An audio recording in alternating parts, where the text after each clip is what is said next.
기도함으로 하나님 앞에 청년부 예배 드리도록 하겠습니다. 사도신경으로 신앙을 고백합시다. 전능하사 천지를 만드신 하나님 아버지를 내가 믿사오며 그 외아들 우리 주 예수 그리스도를 믿사오니 이는 성령으로 잉태하사 동정녀 마리아에게 나시고 본디오 빌라도에게 고난을 받으사 십자가에 못 박혀 죽으시고 장사한 지 사흘 만에 죽은 자 가운데서 다시 살아나시며 하늘에 오르사 전능하신 하나님 우편에 앉아 계시다가 저리로서 산 자와 죽은 자를 심판하러 오시리라. 성령을 믿사오며 거룩한 공예와 성도가 서로 교통하는 것과 죄를 사하여 주시는 것과 몸이 다시 사는 것과 영원히 사는 것을 믿사옵나이다. 아멘. 자, 오늘 함께 볼 말씀은 마태복음 13장 31절에서 50절까지입니다. 오늘 내용이 많죠. 31절부터 50절까지 함께 보도록 하겠습니다. 31절입니다. 또 비유를 들어 이르시되 천국은 마치 사람이 자기 밭에 갖다 심은 겨자씨 한 알 같으니 이는 모든 씨보다 작은 것이로되 자란 후에는 풀보다 커서 나무가 되매 공중의 새들이 와서 그 가지에 깃들이니라. 또 비유로 말씀하시되 천국은 마치 여자가 가루 서말 속에 갖다 넣어 전부를 부풀게 한 누룩과 같으니 예수께서 이 모든 것을 우리에게 비유로 말씀하시고 비유가 아니면 아무것도 말씀하지 아니하셨으니 이는 선지자를 통하여 말씀하신 바 내가 입을 열어 비유로 말하고 창세부터 감추인 것들을 드러내리라 함을 이루려 하심이라. 이에 예수께서 무리를 떠나사 집에 들어가시니 제자들이 나와 이르되 밭의 가라지 비유를 우리에게 설명하여 주소서. 대답하여 이르시되 좋은 씨를 뿌리는 이는 인자요 밭은 세상이요 좋은 씨는 천국의 아들들이요 가라지는 악한 자의 아들들이요 가라지를 뿌린 원수는 마귀요 추수 때에는 세상 끝이요 추수꾼은 천사들이니 그런즉 가라지를 거두어 불에 사르는 것 같이 세상 끝에도 그러하리라. 인자가 그 천사들을 보내리니 그들이 그 나라에서 모든 넘어지게 하는 것과 또 불법을 행하는 자들을 거두어 내어 풀무불에 던져 넣으리니 거기서 울며 이를 갈게 되리라. 그때 의인들은 자기 아버지 나라에서 해와 같이 빛나리라. 귀 있는 자는 들으라. 천국은 마치 밭에 감추인 보화와 같으니 사람이 이를 발견한 후 숨겨두고 기뻐하며 돌아가서 자기의 소유를 다 팔아 그 밭을 사느니라. 또 천국은 마치 좋은 진주를 구하는 장사와 같으니 극히 값진 진주 하나를 발견하며 가서 자기의 소유를 다 팔아 그 진주를 사느니라. 또 천국은 마치 바다에 치고 각종 물고기를 모는 그물과 같으니 그물에 가득함에 물가로 끌어내고 앉아서 좋은 것은 그릇에 담고 못된 것은 내버리느니라. 세상의 끝에도 이러하리라. 천사들이 와서 의인 중에서 악인을 갈라내어 풀무불에 던져 넣으리니 거기서 울며 이를 갈리라. 아멘. 자, 오늘 굉장히 양이 많은데 걱정하지 마십시오. 다 설교하지 않으니까요. 그래서 오늘은 했던 부분들이 좀 다루었던 부분들이 있어서 그렇게 좀 정리를 다 하진 않고요. 오늘은 35절까지 보도록 하겠습니다. 36절부터 43절까지는 우리 지난번에 했던 알곡과 가라지 비유의 설명이기 때문에 이 부분은 지난주에 다루었고요. 그리고 이제 44절에서 50절 이 부분이 더 천국에 대해서 다시 말씀하시는 부분인데 이거는 제가 오후 예배 때 설교할 내용이라서 킵해놓고 그렇게 해서 진행하도록 하겠습니다. 그래서 31절부터 35절까지 우리 같이 보도록 하고요. 내용은 사실은 계속적으로 지금 다뤘던 그 내용하고 거의 일맥상통합니다. 그래서 여러분들이 앞에 내용들을 기억하시면서 따라오시면 훨씬 더 내용을 이해하는 데 쉽겠다라고 말씀드리겠습니다. 자, 예수님께서 또 천국에 대해서 얘기를 많이 하시죠. 천국이 매우 중요하기 때문입니다. 그죠? 천국의 복음이 중요하기 때문에 천국에 대해서 계속적으로 설명을 하시죠. 천국의 비밀이라고도 얘기하고 있고 또 예수님께서 사역을 시작하실 때부터 이미 하나님 나라에 대해서 천국에 대해서 선포하셨죠. 그리고 세례 요한도 마찬가지입니다. 그죠? 세례 요한도 회개를 얘기하면서 천국이 가까웠다 회개하라라고 말하고 있고 지난번에 말씀드렸던 것처럼 성령의 능력으로 귀신을 내어쫓는 것이면 하나님 나라가 너에게 임하였다. 이렇게 예수님께서 말씀하셨습니다. 그래서 결국 이 천국의 중요한 사실, 천국이 어떤 것인가를 하나님의 백성들은 반드시 이해해야 한다. 그래서 사실은 비슷한 비유들이 계속적으로 등장하는 거예요. 약간의 강조점만 좀 다르게 하면서 이런 얘기 저런 얘기 계속하면서 천국은 이런 것이다, 이런 것이다, 하나님의 나라는 이런 것이다. 다시 말하면 너희들이 속한 나라는 이런 특징을 갖고 있다. 여러분도 그렇잖아요.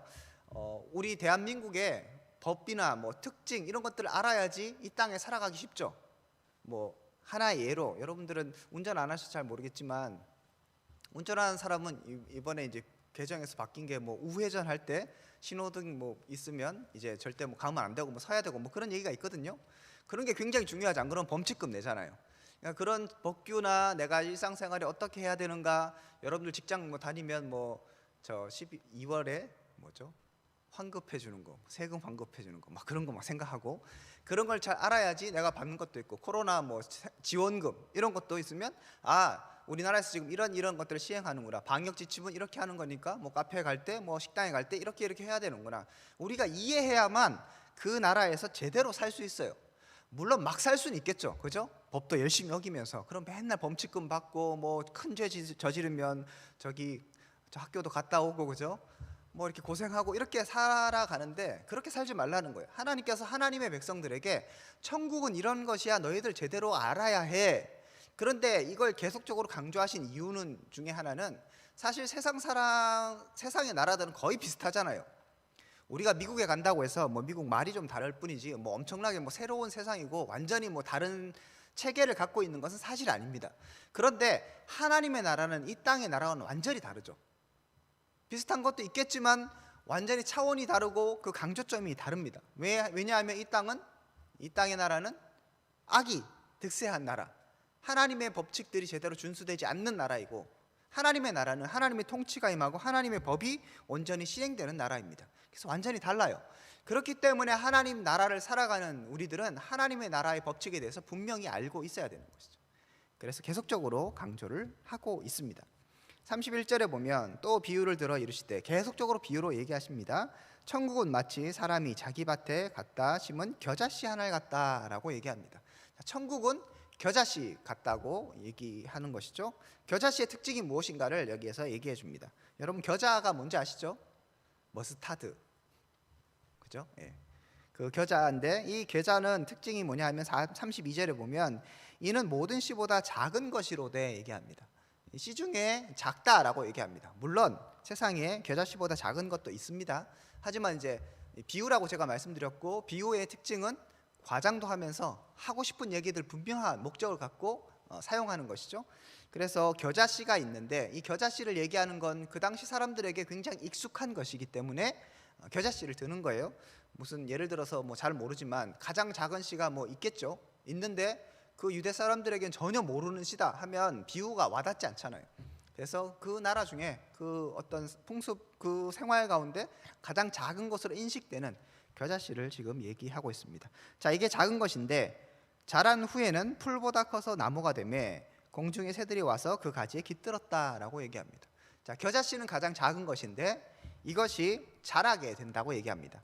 이 자라게 된다고 이 얘기를 들으니까 우리가 앞에서 봤던 네 가지 그 밭의 비유, 이런 것들이 생각나죠? 자, 좋은 땅에 뿌려진 씨는 어떻게 되었습니까? 열매를 맺는데 결실하는데 30배, 60배, 100배의 결실을 맺게 되죠. 거의 같은 내용입니다. 하나님의 나라는 이렇게 작게 시작하는 것 같은데 작은 씨를 뿌리는 거죠. 앞에서 씨 뿌리는 비유가 계속적으로 나왔습니다. 그렇죠? 그렇게 씨를 뿌리는데 이것이 자라나기 시작하면 풀보다 커서 나무가 된다라고 얘기합니다. 아주 작은 건데 아주 작은 씨가 풀보다 커져서 나무가 되고 공중의 새들이 와서 그 가지에 깃든다라고 얘기합니다. 물론 또 이렇게 또 얘기하는 사람도 있어요. 여러분들 겨자나무 보셨어요? 겨자나무 뭐 설왕설래 좀 합니다. 겨자가 자라면 나무가 된다고 얘기하는데 사실은 겨자는 나무가 안 되거든요. 나무가 또 뭐 그 당시 유대 쪽에는 나무가 된다, 그래서 한 2m 자란다 이런 사람도 있고, 여러분들 구글로 구글링 해보시면 겨자나무 이렇게 해보시면 이게 나무가 아니라 유채꽃 아시죠? 제주도에 있는 그런 유채꽃 밭처럼 그렇게 자라납니다. 보통 일반적인 머스타드는 그렇게 해서 거기에서 씨를 이제 구하는 거거든요. 그래서 이게 이제 나무가 정말 나무가 되느냐 안 되느냐 뭐 이렇게 하면서 막 싸우는데 뭐 그런 게 중요한 건 아닌 것 같아요. 여기서 하고 싶은 얘기는 작은 것이 어떻게 된다? 커진다. 이 크게 정말 우리가 생각하는 그런 나무의 그런 딱 그런 형태를 안 갖고 있을지 모르겠지만 커져서 어떻게 되는가 하면 그 나무가 되어서 공중의 새들이 와서 거기에 깃들 정도로, 이 깃든다는 건 거처를 삼는 거예요. 새가 와서 집을 짓고 살 수 있을 정도의 어떤 큰 것으로 자라나게 된다. 이것이 핵심입니다. 그래서 뭐 실제로 나무처럼 이렇게 하나가 딱 자라날 수도 있고, 아니면 조금 더 넓게 생각하면 아까 말씀드렸던 유채꽃밭처럼 그렇게 넓게 퍼지는 것으로 생각할 수도 있어요. 거기에서 뭐 새들이 또 살아갈 수도 있고. 어쨌든 간에 본문의 핵심은 작은 겨자씨 하나가 자라게 되고, 그 자란 것은 결국 어떻게 되는가 하면 많은 새들이 거할 정도의 그런 그 규모를 갖게 된다. 이것이 겨자씨 비유의 핵심입니다. 특별하게 이 겨자씨 비유에서 다른 그 앞에서 얘기했던 30배, 60배, 100배 결실을 맺는 그런 결실보다 뭔가 조금 더 뉘앙스가 다른, 아까 말씀드렸던 것처럼 다 비슷비슷한 얘기예요. 그죠? 작은 것부터 커진다. 이것은 앞에서 얘기했는데 조금 다른 것이 있다면 공중에 새들이 와서 깃든다고 하잖아요. 그래서 하나님의 나라는 이렇게 생각하면 되겠죠. 작은 것에서 시작합니다. 그래서 커져서 뭔가 내가 여러분 커지고 뭐 이렇게 자라나고 이런 걸 느낌을 생각하면 여러분 어떠십니까? 야, 그러면 하나님 나라의 백성이 되면 내가 지금은 요 모양 요꼴이지만 돈도 많이 벌고 막 내가 크게 뭐 사업을 하면 지금은 뭐 작지만 커지고, 뭐 교회로 하면 지금은 뭐 작은 개척교회지만 이렇게 열심히 하다 보면 나중에 뭐 만병교회가 되고, 이런 식으로 생각하는데 그런 얘기를 하는 게 아니라 커져서 뭘 하는가 하면 다른 사람들이, 다른 어떤 것들이 와서 여기에 깃들 수 있을 정도, 영향력이 있다는 거죠. 다른 것들을 품어줄 수 있다는 것이죠. 이런 것이 하나님의 나라라고 얘기하는 것입니다. 단순하게 자라는 것뿐만 아니라 자라게 되고 커지게 되면 사실 세상에서는 어떻게 됩니까? 더 막 소유하려는 그런 욕구들이 강하죠. 여러분 아시는 것처럼 세상에서도 어떤 기업이 너무 커지면 어떻게 합니까? 잘했어요 뭐 이렇게 합니까? 독점법에 걸립니다. 과점, 독점, 여러분 아십니까? 기억나십니까? 이 독점이라고 해서 너무 한 기업이 모든 것을 다 독점하게 되면 그렇게 하지 못하도록 아예 법적으로 딱 잘라버려요. 그래서 예전에 통신사 중에서 SK가 막 잘 나갔잖아요. 뭐 그렇게 하면 얼마 이상은 절대 그 소비자를 확충 못하게끔 딱 잘라버리는 거죠. 왜 그렇죠? 커지는 게 좋은 게 아닌 거죠. 커지면 그렇게 해서 봉사하고 나누어주고 섬기면 좋을 것 같은데, 세상 나라는 커져서 어떻게 합니까? 더 막 힘을 쓰고 다른 사람들, 작은 사람들 억압하고 없애버리고 막 이렇게 괴롭히는 거죠. 이것이 하나님 나라가 아닌 세상 나라의 방법인 것이죠. 커지는 것, 여기에 집중하는 것이 아니라 하나님 나라는 작은 것이 커지는 건 맞아요. 그런데 그렇게 커져서 뭘 하는가 하면 다른 것들에 대해서 섬기고 나누고, 그리고 그들이 거주할 수 있게끔 보금자리를 만들어주는 이런 역할을 한다고 성경이 얘기하고 있는 것입니다. 하나님 나라는 바로 이런 아름다운 나라입니다. 하나님 나라는 세상의 연약한 자들이 와서 깃들 수 있는 것이죠. 나만 커지고 나만 잘 되고 나만 뭐 이렇게 떵떵거리고 살고 다른 사람은 안중에 없는 것이 아니라 내가 크고 내가 자라나서, 여기서 자라난다는 건 물론 뭐 돈이 많고 뭐 규모가 커지고 이런 차원의 문제는 아니겠죠. 내가 예를 들어서 믿음이 커지고 성장하고 하나님 나라를 누리게 되면, 아, 내 신앙은 훌륭하다, 저것들은 기도도 안 하고 저것들은 성경도 안 보고, 이렇게 하는 것은 하나님 나라의 백성이 아닌 것이죠. 내가 만약에 신앙이 이렇게 자라나고 컸다면 어떻게 되는 것입니까? 주위 사람들 섬기는 거예요. 내가 다른 사람에서 기도해주고, 내가 깨달은 말씀을 나누어주고, 내가 얻은 어떤 뭐 물질적인 것들을 함께 나누며 섬기며, 그래서 그 사람들이 하나님 나라에 같이 거주하고 함께 거할 수 있게 하는 것이 바로 천국의 특징이다라고 성경이 얘기하고 있습니다. 자, 두 번째 비유는 또 이것도 비슷한 얘기입니다. 33절입니다. 또 비유로 말씀하시되 천국은 마치 여자가 가루 서말 속에 갖다 넣어 전부 부풀게 한 누룩과 같다라고 얘기합니다. 누룩이 무엇입니까? 이스트, 베이킹 파우더 아시죠? 그래서 빵 같은 거 할 때 조금만 넣어도 이게 확 부풀어 오르는 거잖아요. 이걸 잘해야 빵 같은 게 굉장히 부드럽고, 그죠? 공갈 이게 양도 훨씬 많아지고 이렇게 되는 거죠. 그래서 이 누룩은 사실은 성경에서는 다른 데서는 굉장히 이게 원래 것들을 변형시키는 그런 입장에서 안 좋게 보기도 하지만 오늘 본문에서는 긍정적인 부분이에요. 작은 것이지만 누룩 조금만 넣었지만 이것이 어떻게 되는가 하면 서말 속에 갖다 넣었을 때 전부를 부풀게 한다고 얘기하죠. 영향력을 얘기합니다. 이것도 커지는 것이죠. 그런데 이건 단순하게 여기에서 초점은 커지는 것이 아니라 영향력이 여기저기 전부가 영향을 받아서 부풀게 된다 얘기를 합니다. 그런데 이 본문도 뭐 30배, 60배, 100배 뭐 이런 얘기들과 비슷한데 조금 더 차이가 있습니다. 그리고 앞에 얘기하는 것과 이 겨자씨 비유와 일맥상통하게 한 가지 우리가 또 주목해야 되는 것은 여기 보면 여자가 가루 서말 속에 갖다 넣어서 전부를 부풀게 한 누룩이라고 하는데 가루 서말이 지금 양이 어떻게 되는가 하면 말이니까 여러분 잘 이렇게 인식이 잘 안 될 텐데 어떤 주석에 보니까 이렇더라고요. 한 50kg가 된다고 해요. 그래서 여러분 이제 50kg면 얼마를 먹을 수 있을까요? 얼마나 먹을 수 있을까요? 며칠을 먹어야지 50kg를 먹을 수 있을까요? 여러분 빵 이렇게 하나 사면 그 1kg 되는 게 쉽지 않잖아요, 그죠? 그럼 1kg라고 치고 1kg면 몇 명이 먹는 거예요? 예, 계산이 되죠, 그죠? 계산 안 되면 회개하셔야 됩니다. 한 50명 정도가 성인 남자가 50명 정도가 먹을 수 있는 양이에요. 그러면 이 여자는 누구겠습니까? 가정주부겠어요? 물론 주부일 수는 있죠. 그런데 지금 집에서 가루 서말해서 뭔가 빵을 만드는 그런 사람이겠습니까? 그렇지 않겠죠, 그죠? 이만큼을 부풀게 해서 뭔가 일을 해야 되는 사람은 뭐 생각하는데 잔치 같은 때 지금 사용하는 것이라고 볼 수 있습니다. 그러니까 단순하게 이게 부풀어서 많은 것들에 영향을 미친다는 것도 있는데 그 가운데 특별하게 여기서 이렇게 많은 양을 다 부풀게 이 많은 양을 도대체 어디에 쓰겠느냐? 결국은 내가 먹을 수 있는 양은 아닌 거죠. 한 사람이 먹을 수 있는 양은 아닌 것이죠. 결국은 다른 사람에게 나눠주고 베푸는 것이죠. 뭐 돈 받고 팔 수도 있고 하지만 여러 사람을 위해서 할 수 있는 그런 양이고 그것을 부풀어 오르게 하는 것이 바로 누룩이라는 것이고 천국이 바로 이렇게 역할을 한다. 천국의 특징은 이것이다라고 얘기합니다. 앞서 얘기했던 겨자씨가 커져서 새들이 깃드는 거하고 비슷한 것이죠.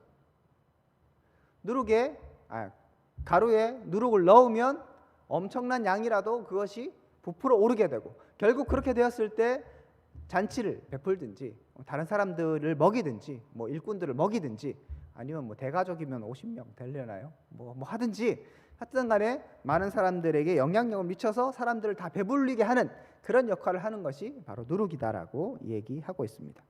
정리하면 이렇습니다. 하나님 나라는 어떤 것이다? 하나님 나라의 특징은 앞에서 우리가 네 가지 밭의 비유처럼 결실하게 되면 30배, 60배, 100배의 결실을 맺는 엄청난 것으로 성장하고 성숙하고 뭔가 확대되고 확장되는 것이 특징이긴 한데 그렇게 확장되어서 나만 잘 살고 나만 잘 되고 내가 커지고 뭔가 내가 뭐 쟁취하고 내가 커져서 다른 사람들에게 우러러움을 받고 사람들에게 칭찬을 받는 것이 아니라 그렇게 성장하고 성숙하고 뭔가 자라나서 섬기고 나누고 함께하고 도와주고 세워주는 이런 역할을 하는 것이 이것이 바로 하나님 나라다라고 얘기하는 것입니다. 자, 그러므로 우리는 제가 초두에 말씀드렸죠. 천국의 특징, 하나님의 나라를 아는 것이 하나님의 백성들에게 매우 중요하다. 하나님의 백성이니까요. 당연히 하나님의 나라를 아는 것이 굉장히 중요하고 예수님께서는 비유로 계속적으로 이것을 얘기하시면서 강조를 많이 하시는 거죠. 비슷한 얘기들이 계속적으로 반복됩니다. 자, 그러면서 우리에게 천국의 비밀들을 우리에게 말씀하고 계십니다. 자, 여러분은 하나님의 자녀입니다. 여러분 하나님의 나라를 누릴 사람들이고 누려야 하는 사람들이고 하나님의 나라를 확장하는 데 사용되는 사람들입니다. 그렇게 하나님의 나라의 특징을 알아야 합니다. 하나님 나라의 특징은 작은 것에서 시작하지만 그래서 사람들이 볼 때는 별거 아닌 것 같고 아무것도 아닌 것 같고 무시하고 그냥 넘어가지만 하지만 그것이 열매를 맺기 시작하면 풍성하게 되는 것이죠. 그리고 모든 것으로 확장되는 것이죠. 자라나게 됩니다. 하지만 거기서 멈춰서는 안 됩니다. 자라나고 그리고 확장되는 이유는 무엇입니까? 그래서 나의 이름을 내고 내가 잘 되는 것이 아니라 하나님을 드러내고 다른 사람들 섬기고 다른 사람들에게 하나님의 사랑을 나눠주는 그 일들을 누가 해야 하는 것입니까? 바로 우리가 해야 되는 것이죠. 섬기고 나누고 세우고, 이것이 하나님 나라를 닮은 교회의 모습이어야 합니다. 그리고 우리 청년부의 모습이어야 하는 것입니다. 요즘에 여러분들이 열심히 남아서 교제하고 이런 것들이 굉장히 좋아요. 참 보기 좋고 언제까지 또 할 수 있을지 잘 모르겠지만, 그리고 상황이 좀 잘 받쳐주면 좋은데 코로나 때문에 뭐 이렇게 잘 안 되고 좀 삐걱삐걱하긴 합니다. 이런 것들을 생각해 볼 때 작은 것 같습니다. 아무것도 아닌 것 같지만 이런 것들이 커질 수 있고요. 그것을 통해서 많은 일들이 일어날 수 있습니다. 그게 그래서 사람들이 더 많이 오고 이런 거 차원이 아니라 우리가 교제하면서 한 사람 한 사람을 더 알아갈 수 있고요. 하나님의 공동체가 이렇게 서가는 것인가를 경험할 수도 있어요. 그러면 그렇게 자라나서 무엇을 할 것입니까? 야, 재밌다. 와, 즐겁다. 나만 즐겁고 나만 기쁘고 이것이 아니라 결국 우리가 그렇게 성숙하고 성장하고 자라나게 될 때 결국 우리의 모임은, 우리 청년부는 어떻게 해야 되는 것입니까? 믿음이 연약한 자, 아직 하나님을 잘 모르는 사람, 그런 사람들에게 영향을 미치고 섬기고 나누고 그들을 회복시키는 데까지 자라나야 하는 것이죠. 하나님 나라는 그렇게 될 것입니다. 여러분들이 그것을 꿈꾸셨으면 좋겠어요. 내가 그런 일을 한다고? 내가? 우리 청년부가 지금 존재 자체가 지금 유무가 이렇게 불투명한데? 이런 생각을 하십니까? 아니요. 하나님 나라는 작아 보이지만, 별 것 없어 보이지만 하나님 나라는 자라나고 있는 것입니다.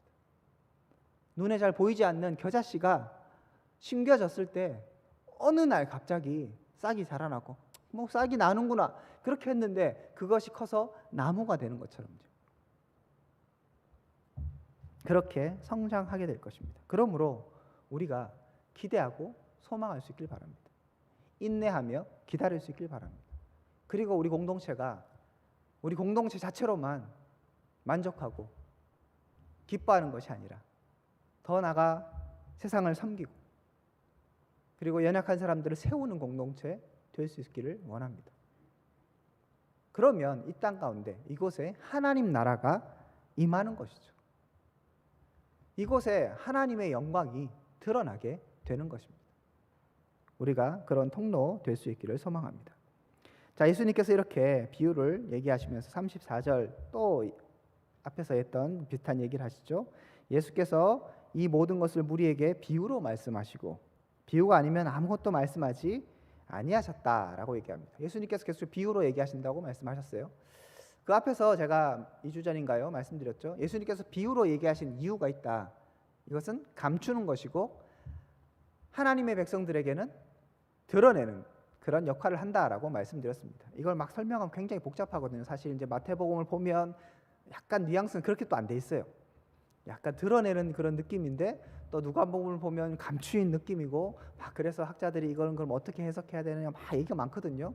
그래서 제가 지난번에 설명은 안 드렸는데 쉽게 생각하면 감추인 것과 드러내는 것, 그래서 비유를 사용하시는 것입니다. 35절에 보면 이는 선지자를 통하여서 말씀하신 바 내가 입을 열어 비유로 말하고 창세부터 감추인 것들을 드러내리라 함을 이루려 하십니다. 여기서 보면 비유로 얘기하는 게 창세로부터 감추인 것을 드러낸다고 얘기하죠. 그럼 여기서는 초점이 드러내는 거예요. 비유를 통해서 뭔가 쉽게 얘기하고 못 알아듣는 사람들에게 알려주는 그런 비유 역할이 있다고 얘기합니다. 그리고 앞에서 보면 이것을 무리에게 비유로 말씀하시고 비유가 아니면 얘기 안 한다고 했어요. 제자들에게 이 얘기를 했다고 얘기하면 우리가 얘기했던 감추는 것과 드러내는 것이 좀 같지만 그렇게 이해할 수 있지만 이렇게 보면 뉘앙스가 이건 도대체 무슨 얘기지? 라고 생각하실 수 있습니다. 어쨌든 정리하면 이렇습니다. 거두절미하고 예수님께서는 계속적으로 비유로 얘기하십니다. 그래서 결국 하나님의 나라의 백성들이 하나님 나라를 알 수 있게 하는 거죠. 감추인 것을 드러내십니다. 왜요? 이 감추인 것을 드러내야 하나님의 백성들이 하나님의 나라에 대해서 이해를 하게 되는 것이죠. 그래서 하나님 나라를 살아갈 수 있게 되는 것입니다. 예수님께서 일들을 계속적으로 하고 계십니다. 1절에 말씀드렸던 것처럼 여러분께도 비유를 통해서 하나님께서 말씀하시면서 이 비유를 통해서 하나님의 나라가 계속적으로 드러나고 있는 것이죠. 이것은 감추어져 있었습니다. 우리 지난번에 봤던 것처럼 예전에 의인들과 선지자들이 보고 싶었지만 보지 못했던, 깨닫고 싶어 했지만 깨닫지 못했던 그 비밀들이 우리에게 드러나고 있는 것입니다. 십자가 복음과 천국의 비밀들, 하나님의 나라의 특징들이 계속적으로 우리에게 밝히 드러나고 있는 것이죠. 이렇게 던져지는 하나님의 나라의 비밀들과 뜻들을 여러분 계속적으로 기억하셔야 합니다. 우리 삶 가운데 말씀하신 하나님의 그 음성에 귀를 기울여야 하는 것이죠. 여러분들 천국에 하나님 나라에 얼마나 관심이 있으십니까? 지금 막 드러나고 있어요. 놀라운 일들이 밝혀지고 있어요. 그랬을 때 여러분 무엇을 하고 계십니까? 뭐 예를 들어서 자 이렇게 하면 뭐 1억을 벌 수 있습니다. 뭐 진짜로 뭐 그렇게 해서 비밀들이 막 밝혀져 있다고 생각해 보십시오. 막 드러나고 있다고 생각해 보십시오. 여러분 가만히 있겠습니까? 눈 돌아가죠, 그죠? 저라도 예배를 잠시 쉬고 그죠? 거기 가서. 그런데 뒤에 이제 나오는 비유가 그거예요. 천국은 감추인 보화 같은데 이 보화가 가치를 아는 사람은 그 모든 소유를 팔아서 그 밭을 산다고 얘기하는 그 밭의 비유나 진주, 세상에 가장 값진 진주를 찾다가 찾아서 자기의 모든 소유를 팔아서 그것을 소유하게 되는 거예요. 그 얘기가 뒤에 나오거든요. 이것과 같습니다. 지금 비밀이 계속적으로 드러나고 있습니다. 밝히 드러나고 있습니다. 여러분에게 선포되고 있어요. 하나님 나라는 이런 것이다. 그런데 하나님 나라에 관심이 없고 하나님 나라의 그 가치를 알지 못하는 사람은 그러거나 말거나 이러거나 저러거나 세상 나라하고 좀 다르네. 그런데 난 세상 나라가 좋네 하면서 그냥 넘어가 버리는 거죠. 그렇게 해서는 안 됩니다.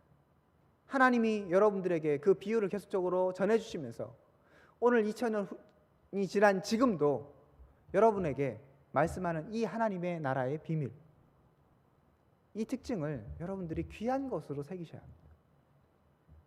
하나님 나라는 정말 이런 것이구나. 이렇게 가치 있는 곳이구나. 하나님 나라는 이렇게 소중한 것이구나. 하나님 나라는 이렇게 성장하고 성숙하고 회복하고 그래서 사람들을 섬기고 나누고 세우는 곳이구나. 이 가치를 여러분들이 깨달을 수 있길 바랍니다. 세상은 어떠합니까? 뭔가 섬겨주는 것 같고 나눠주는 것 같지만 완벽하지 않죠. 그리고 결국 사람들을 속이고 힘들게 하고 어렵게 합니다. 정부에서 여러분 연약한 사람, 그 다음에 뭐 가난한 사람 이런 사람을 도와주잖아요, 그죠? 돈도 주고 뭐 거처도 마련해주고 이렇게 합니다. 그렇지만 심심치 않게 우리는 가난한 사람들이 배고라 죽고, 그죠? 돈이 없어서 결국은 자살하는 얘기들을 심심치 않게 듣잖아요. 세상의 나라는 그런 거예요. 결국 사람들을 제대로 섬길 수 없고 흉악한 이야기들이 점점 들려오잖아요. 시스템을 만들고 뭔가 이렇게 해보고 저렇게 하라고 하지만 세상의 나라는 그것을 감당할 수도 없고 사실은 정확하게 얘기하면 감당할 마음도 없는 것이죠. 지금 뭐 대선이지만 정치인들 나와서 국가를 위해서 뭐 이런저런 얘기하지만 우리 다 알잖아요. 도둑놈들인 거. 누구를 믿을 수 있겠습니까? 그죠? 그냥 어느 놈이 덜 나쁜 놈인가? 다 나쁜 놈인데 그래도 좀 최악은 아닌 사람을 고르는 게 우리의 일인 거죠. 그런 거예요. 그런데 하나님 나라는 그렇지 않다는 거예요. 그런 나라가 있다면 여러분 너무 소중하지 않겠습니까? 우리가 잘 못 보고 잘 경험하지 못해서 그렇지만 하나님 나라는 이렇게 위대하고 소중한 것이죠. 그 가치를 발견하면 소유의 전부를 팔아서라도 소유하려고 하는 것이죠. 천국의 비밀, 이것이 창세로부터 감추어던 것들이 드러나고 있습니다. 그 하나님의 나라의 소식에 여러분 감격하시고 그리고 그 하나님 나라의 소식에 헌신함을 통하여서 정말 하나님 나라의 백성으로서 그리고 하나님 나라를 누리고 하나님 나라를 더욱더 드러내고 성취해가는 우리 청년부 될 수 있기를 주님의 이름으로 축복드립니다. 기도하겠습니다. 하나님 감사합니다. 우리 가운데 드러나는 하나님 나라의 특징과 하나님 나라의 비밀들을 우리가 온전히 깨닫고 기억하고 또 그 나라를 소중히 여기며 그 나라를 온전히 살아갈 수 있도록 도와주시길 원합니다. 특별하게 하나님 나라는 자라나고 성장하고 성숙해서 주위의 사람들을 섬기고 회복시키고 또 하나님 나라의 일꾼들로 만드는 거룩한 나라임을 다시 한번 기억합니다. 우리가 그 일들에 헌신하고 그 일들에 또 밑거름이 되며 우리가 그 혜택을 또 누릴 수 있는 한 사람 한 사람 될 수 있도록 은혜를 베풀어 주시옵소서. 이제는 주 예수 그리스도의 은혜와 하나님의 사랑과 성령님의 교통하심이 오늘 말씀을 통하여서 주만 바라보기로 결정하고 또 하나님 나라를 누리기로 소망하는 믿음의 백성들 가운데 지금으로부터 영원토록 함께 있을지어다. 아멘. 예, 여러분.